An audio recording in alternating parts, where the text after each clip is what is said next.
Part 4, the next cleansing of the earth. As believers, we're called to be part of the next cleansing of the earth. And you know, it's not done with water this time. Fire. And it's not really done with fire. What? But Blood either.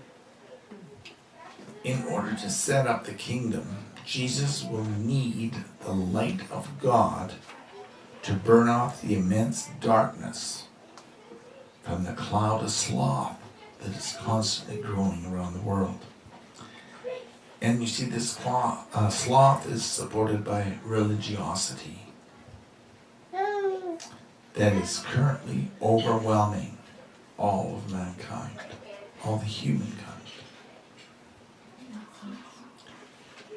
In Isaiah 30:26 is a verse that is rarely fully understood.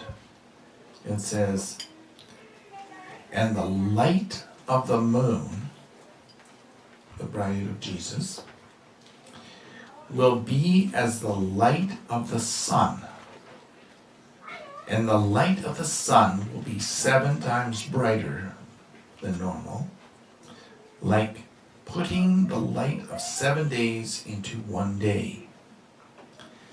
And on that day, as the Eternal binds up the broken bones of his people and heals the bruises that he has inflicted, the work begins. The kingdom begins. What is done in the days of unleavened bread is set to prepare God's people and his bride for his return in the start of the fall festivals or feast days. The spring feasts are the door openers for protection, salvation in the times of the great wrath and tribulation, as seen in verse 29. And it says there, "You will have songs of praise and worship all night long when you keep the festivals." That is the end of the age feast days. "And gladness of heart as when one marches to the sound of the flute." And the flute wasn't a war sound, it was what sound? joy.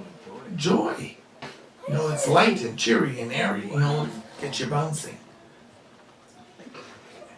"As you go to the mountain or government of God, rejoice, for the rock of Israel," the believers, the rock of the fort, comes.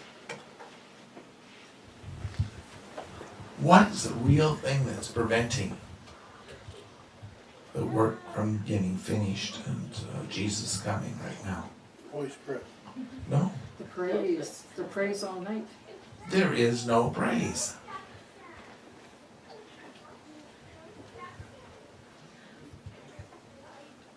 Really? You notice? There is no praise. I like it on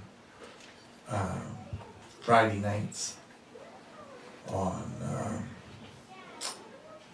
Daystar, is because they have reflections. Yeah. That program runs all night long until noon Yes. on the Sabbath. And it's very good for keeping the Lemurian forces at bay and the demons at bay. Sometime during the night, person got up in his drunken stupor and turned off my TV with it playing. It wasn't good. But that need for rejoicing is our defense, and it's our weapon of war. You know, You will have songs of praise and worship all night long when you keep the festival. All night long. We tried to have stuff put on, that external hard drive so that we could have it playing all night long in the sanctuary.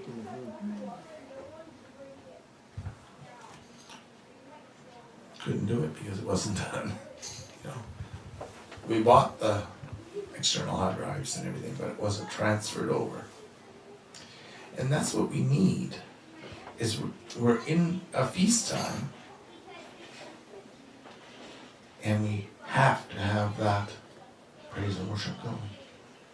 We don't have enough people here to run groups for singing for hours, a couple hours at a time and taking shifts.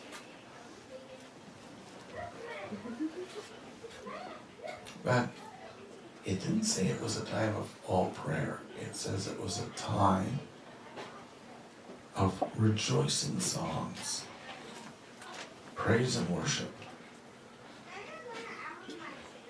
Like marching to the flute. And you watch, when children hear the flute, what do they want to do? Skip and jump and dance. Skip and jump and dance and sing along with whatever's. They make up a song as they go, they don't care. Well,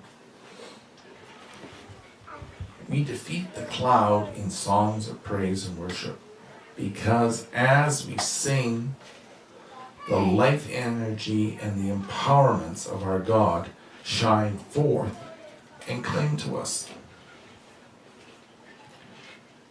And by our singing, it flows through us and cleanses outward. Forces darkness further and further and further away.